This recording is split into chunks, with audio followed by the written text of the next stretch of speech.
नमस्ते दोस्तों, आपका मेरे YouTube चैनल एलिफाई नॉलेज में फिर से एक बार स्वागत है। मैं शिप्रा आज आपके लिए फिर से 5 छोटी सी और खास जानकारी लेकर आ गई हूँ। तो चलिए जानते हैं कुछ ऐसे ही रोचक बातों के बारे में। पहला, दोस्तों, सैमसंग कंपनी को कौन नहीं जानता, पर क्या आप इसके हिस्ट्री के बारे में जानते हैं? क्योंकि सैमसंग कंपनी पहले मछलियाँ बेचकर अपना गुजारा करती थी। जी हाँ दोस्तों, सुनने में बड़ा अजीब है पर यह सच है। सैमसंग आज दुनिया की सबसे बड़ी मोबाइल निर्माता कंपनी है। दुनिया के करीब 70% मोबाइल सैमसंग के हैं। कंपनी का कारोबार मोबाइल के अलावा अन्य क्षेत्रों में भी है। सैमसंग की शुरुआत 1938 में साउथ कोरिया में हुआ था। उस समय इसका सबसे अहम काम था मछली और सब्जी बेचना।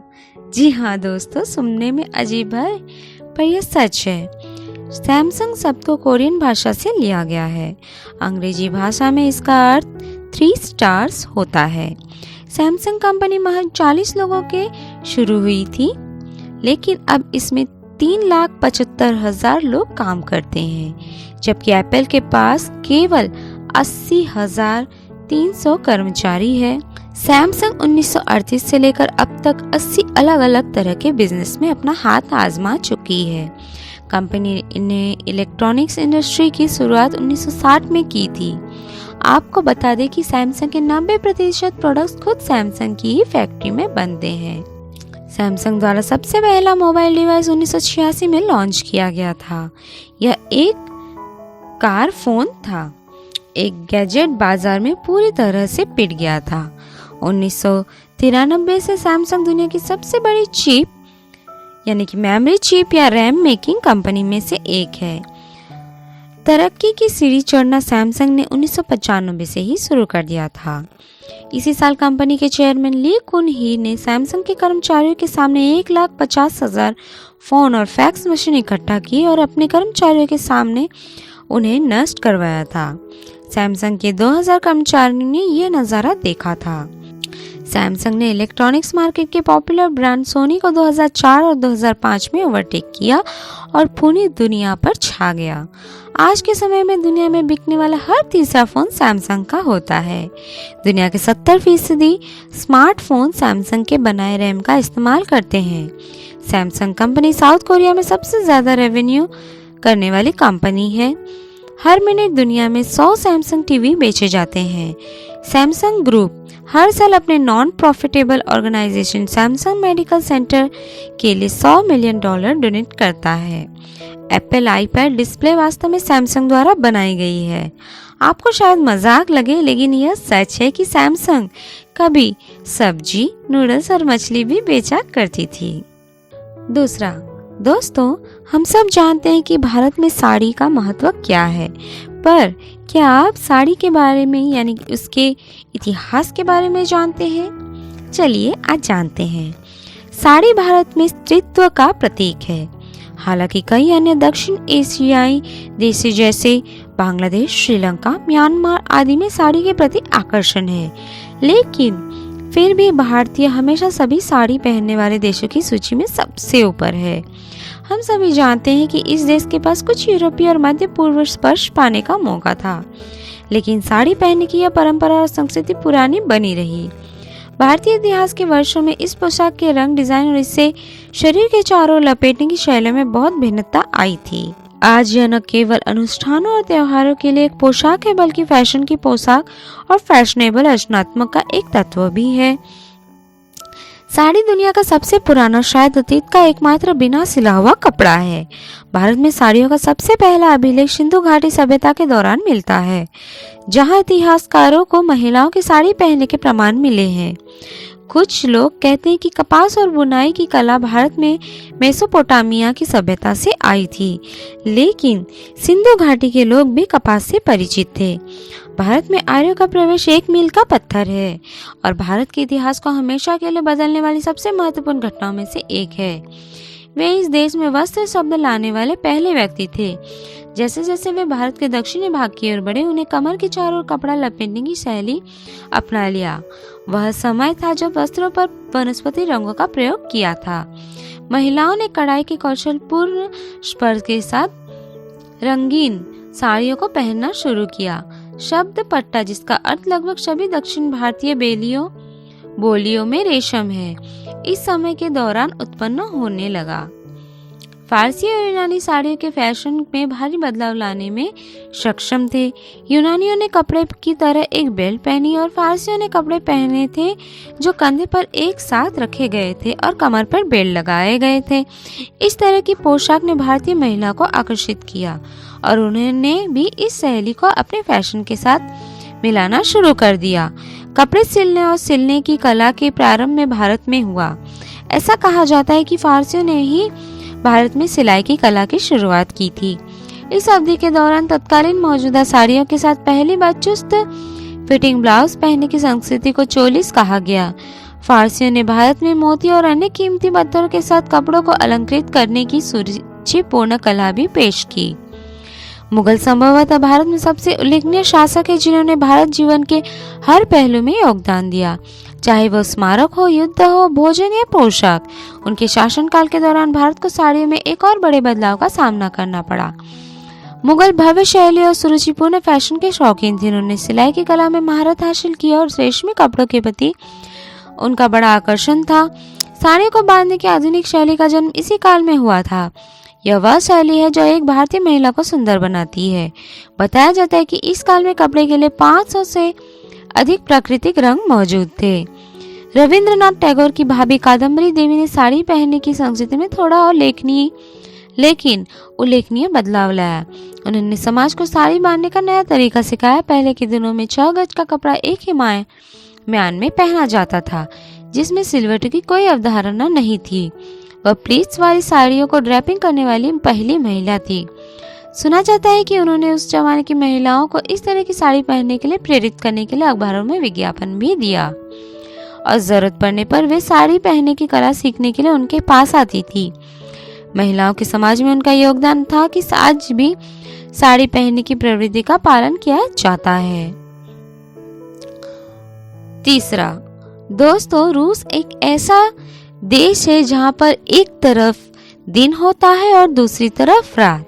जी हाँ दोस्तों, रूस में सूर्योदय और सूर्यास्त के समय उत्तरी गोलार्ध में उच्च स्थान से काफी प्रभावित होते हैं। उत्तर में अपेक्षाकृत उच्च गर्मियों में दिन लंबे और सर्दियों में छोटे होते हैं, लगभग 17 घंटे 40 मिनट तक। जून में सबसे लंबे दिन होते हैं। दूसरी ओर सबसे लंबी अंधेरी रात सर्दियों में होती है। मॉस्को में दिसंबर की रात करीब 17 घंटे चलती है और दिन करीब 5 घंटे बाद शुरू होते हैं। जो लोग इन दिनों में सूर्योदय देखना चाहते हैं वे इसे आसानी से कर सकते हैं। शहरों की उनकी भौगोलिक स्थिति के अनुसार पूर्व से पश्चिम की ओर क्रमबद्ध किया गया है। इसलिए सूर्य के पाठ्यक्रम की अनुमानित दिशा में, चूंकि सूर्य के चारों ओर की कक्षा अंडाकार है, सूर्योदय या सूर्यास्त कभी भी एक ही समय में पूरे देशांतर पर नहीं होता है। सभी डेटा 14 दिसंबर के लिए दिए गए हैं। सूरज हमेशा पूर्व में उगता है, हर जगह और देश या महाद्वीप की परवाह किए बिना। रूस का सबसे पूर्वी शहर संघीय जिले में अनादिर है, सुदूर पूर्व के संघीय जिले। वहीं इन दिनों सूरज सुबह 10:01 पर उगता है और दोपहर 2:07 पर अस्त होता है। नवीनतम सूर्यास्त वर्तमान में 16 घंटे 16 मिनट पर बाल्टिक शहर में पश्चिम में अनुभव किया जाता है। सूर्यास्त की अवधि भूमध्य रेखा से दूरी और सूर्य का मार्ग न केवल सूर्योदय और सूर्यास्त का समय निर्धारित करता है। कोई देश भूमध्य रेखा से जितना दूर होता है, सूर्य का पथ क्षितिज के लिए उतना ही अधिक तिरछा होता है, जिससे सूर्यास्त एक अलग अवधि के लिए होता है। मॉस्को उत्तरी अक्षांश के 56वें डिग्री पर स्थित है और इसलिए भूमध्य रेखा से बहुत दूर है, जबकि भूमध्य रेखा के पास सूर्यास्त केवल 20 मिनट तक रहता है। रूस में यह अवधि औसतन 104 मिनट है। जून में मॉस्को में लगभग 162 मिनट है, जबकि दिसंबर में यह सिर्फ 46 मिनट होती है। चौथा, दोस्तों, क्या आप बुगाटी वेरान के बारे में जानते हैं? 2005 में लॉन्च होने के बाद से बुगाटी वेरान को उत्कृष्ट गुणवत्ता का सुपरकार माना जाता है। नई सुपरकार को मिलने वाले मिनी देशों को पूरा करना डेवलपर्स के लिए एक वास्तविक चुनौती थी। 1000 हॉर्स पावर से अधिक, 400 किलोमीटर प्रति घंटा से अधिक की शीर्ष गति और 3 सेकंड के भीतर 0 से 100 तक की गति प्राप्त करने की क्षमता। यहाँ तक कि विशेषज्ञों ने भी सोचा कि सड़क पर इन प्रदर्शन विशेषताओं को हासिल करना असंभव है, लेकिन वह सब नहीं था। बुगाटी ने सुपरकार को रोजमर्रा के उपयोग के लिए उपयुक्त लग्जरी रोड कार में बदलने की योजना के साथ बेंचमार्क को और भी ऊंचा सेट किया। वेरान का विकास ऑटोमोटिव उद्योग में अब तक का ज्ञात सबसे बड़ी तकनीकी चुनौतियों में से एक था।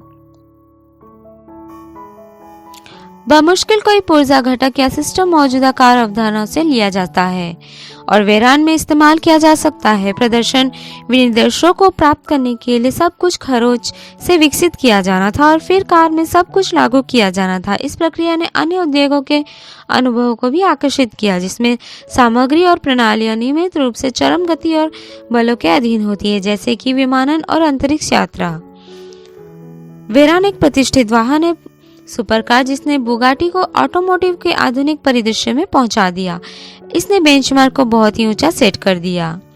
जाहिर है, ठीक है, इस तरह की कार बिल्कुल मूंगफली के लिए नहीं दी जाएगी। हाँ, हम कल्पना करेंगे कि यहाँ मूंगफली के एक पूरे क्षेत्र के लिए जाना होगा और शायद कई वर्षों के लायक। दिलचस्प बात यह है कि बुगाटी को संभावित खरीदारों के लिए वित्त के किसी प्रमाण की आवश्यकता नहीं है। वास्तव में गंभीर खरीदार विक्रेता के साथ एक संक्षिप्त बातचीत के स्पष्ट होती है और टॉप गियर के अनुसार एक खरीदने के लिए अगले चरण के आगे बढ़ती है। एक पूरी योजना तैयारी की जाती है और उस पर एक विस्तृत योजना।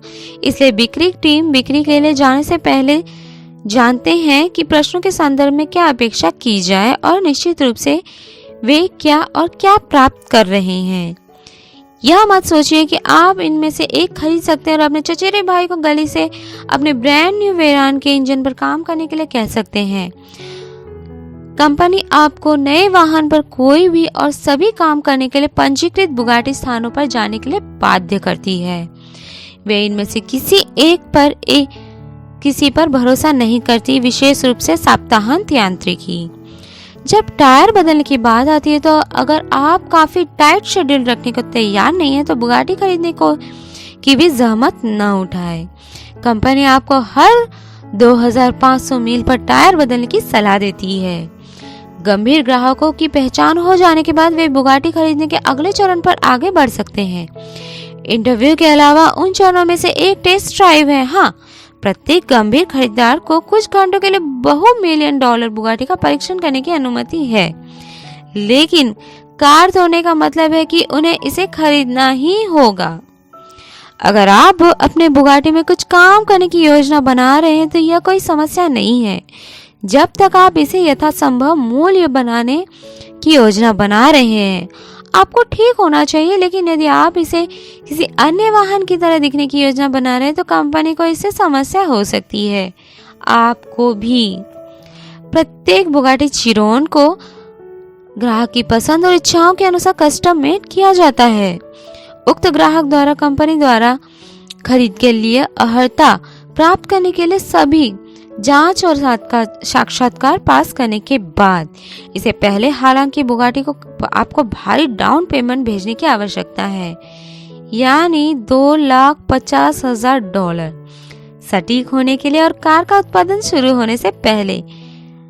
बाकी का भुगतान तब किया जाता है जब कार सौंपने के लिए तैयार होती है। जैसा कि यह पता चलता है, आपकी समग्र छवि यहाँ खेल में आती है और यकीन मानिए जब बताते हैं कि अगर आप किसी न किसी वजह से बदनाम हैं तो कंपनी को पता चल जाएगा या पता लगा लेते हैं, और यदि आपकी छवि शैली के मामले कंपनी के मानकों पर खरी नहीं उतरती है तो ठीक है, उन्हें यकीन है कि यह आपके लिए नहीं है। यदि आप समय देने के लिए तैयार नहीं है तो यकीन है कि आपकी बाकी को जानते हैं कि आपको बुगाटी नहीं खरीदना चाहिए। तो दोस्तों, यह बड़ी अजीब जानकारी पर यह सच है।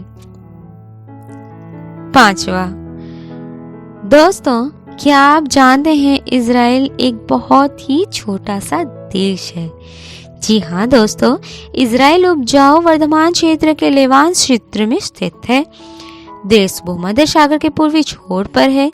जो उत्तर में लेबनान, उत्तर पूर्व में सीरिया, पूर्व में जॉर्डन और वेस्ट बैंक और दक्षिण पश्चिम में मिस्र और गाजा पट्टी से घिरा है। यह 29 डिग्री और 34 डिग्री उत्तर अक्षांश और 34 डिग्री और 36 डिग्री पूर्व देशांतर के बीच स्थित है। इजराइल का संप्रभु क्षेत्र फल में लगभग 20,770 वर्ग किलोमीटर है, जिसमें से 2% पानी है। हालांकि इजराइल इतना संकरा है कि भूमध्य सागर में विशेष आर्थिक क्षेत्र देश के भूमि क्षेत्र से 2 गुना है। पूर्वी यरूशलेम और गोलन हाइट्स सहित इजराइल कानून के तहत कुल क्षेत्रफल 22,072 वर्ग किलोमीटर है और वेस्ट बैंक के सैन्य नियंत्रित और आंशिक रूप से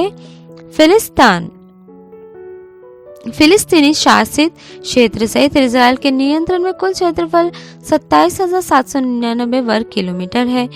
अपने छोटे आकार के बावजूद इजराइल कई प्रकार के भौगोलिक विशेषताओं का घर है। दक्षिण में नेगेव रेगिस्तान से लेकर अंतर्देशीय उपजाऊ जज़रल घाटी, गलील की पर्वत श्रृंखला, कार्मेल और उत्तर में गोलान की और भूमध्य सागर के तट पर स्थित इजरायली तटीय मैदान देश के अधिकांश आबादी का घर है। सेंट्रल हाईलैंड्स के पूर्व में जॉर्डन रिफ्ट वैली स्थित है, जो 6,500 किलोमीटर ग्रेट रिफ्ट वैली का एक छोटा सा हिस्सा है। यर्दन नदी यर्दन दरार घाटी के साथ हेरमोन पर्वत से होकर बहती है। होलाद घाटी और गलील सागर से मृत सागर तक पृथ्वी की सतह पर सबसे निचला बिंदु है। आगे दक्षिण में अराबा है, जो इराक की खाड़ी के साथ समाप्त होता है, जो लाल सागर का हिस्सा है। मकतेश या शरण परिसर नेगेव और सिनाई प्रायद्वीप के लिए अद्वितीय है। सबसे बड़ा 38 किलोमीटर लंबाई में मकतेश रेमन है। भूमध्य सागरीय बेसिन के पर्यावरणीय स्थिति पर एक रिपोर्ट बताता है।